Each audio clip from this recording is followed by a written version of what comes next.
PCODचा main problem असतो. Polycystic ovarian disease हा जवळ-जवळ आत्ताच्या तरुण मुलींमध्ये एक साथ आल्यासारखी आहे.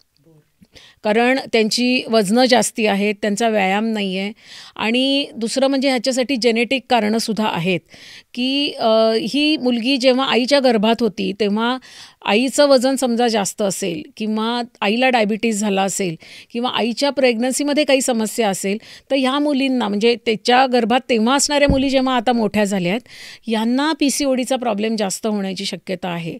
तसंच असंही आपल्याला दिसतंय, की मुलींची पाळी लवकर सुरू होते आहे. सगळ्या बदललेल्या जीवनशैली किंवा त्याच्यात जेनेटिक फॅक्टर आहेत, एन्व्हायर्नमेंटल फॅक्टर आहेत. तर लवकर पाळी सुरू झालेल्या मुलींमध्ये PCODची शक्यता वाढते. तर PCOD म्हणजे बेसिकली काय, की स्त्रीबीज तयारच होत नाहीत. जे पाळीच्या म्हणजे समजा पाळी 28 दिवसांची असेल, तर पुढच्या तारखेपासून 14 दिवस आधी म्हणजे 28 दिवसांची असेल तर साधारण 14व्या दिवशी ते स्त्रीबीज तयार होणं अपेक्षित आहे.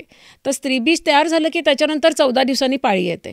ते स्त्रीबीजच नाही तयार झालं तर पाळी त्यांची येतच नाही आणि मग पाळी पुढे गेली की वजन थोडं वाढतं.